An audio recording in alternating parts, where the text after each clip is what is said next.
The death of a toddler who suffered prolonged exposure to mold should be a defining moment for the housing sector, a coroner has said.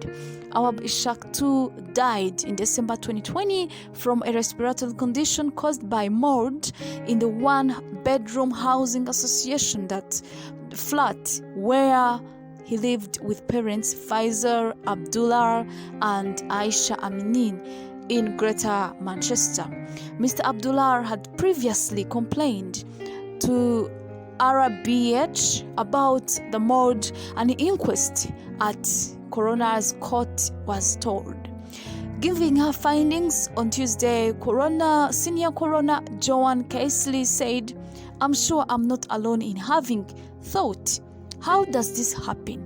How in the UK in 2020 does a 2-year-old child die from exposure to mold in his home?"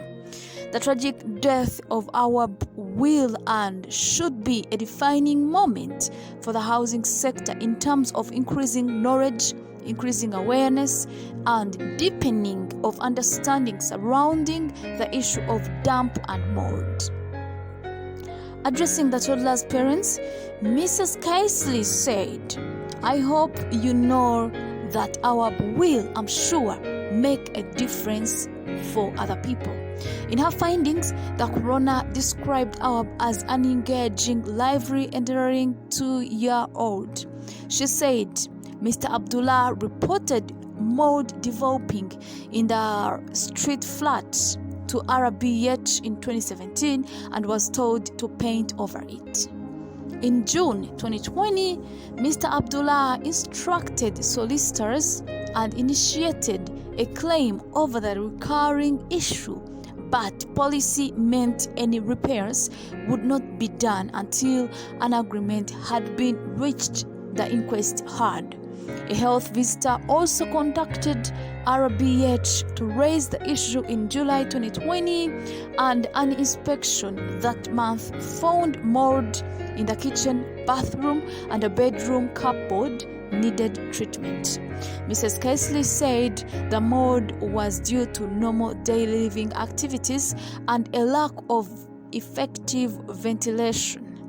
She said, "I find as a matter of fact that no action was taken, and from July 2020 until December 2020, Awaab continued to have chronic exposure to harmful mold."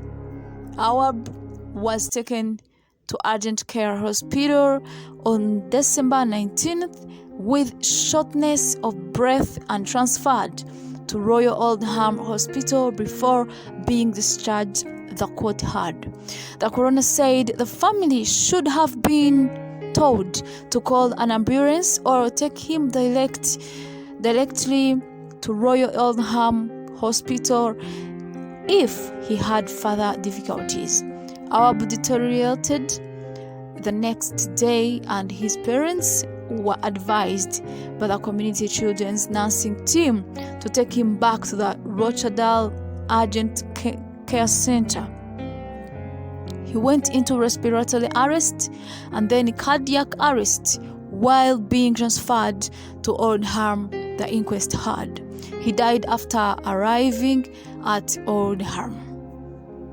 The coroner said Awaab Ishak died as a result of severe respiratory condition caused due to prolonged exposure to mold in his home environment. Action to treat and prevent the mold was not taken. His respiratory condition led to respiratory arrest.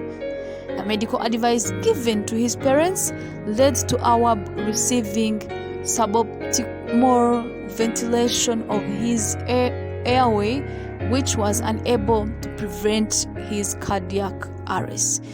Mrs. Casely said the issue is not simply a Rochdale problem. She said she will be writing a report for the prevention of future death and will write to the Minister for Housing and Health Secretary Steve Buckley to raise issues. Thank you so much for watching.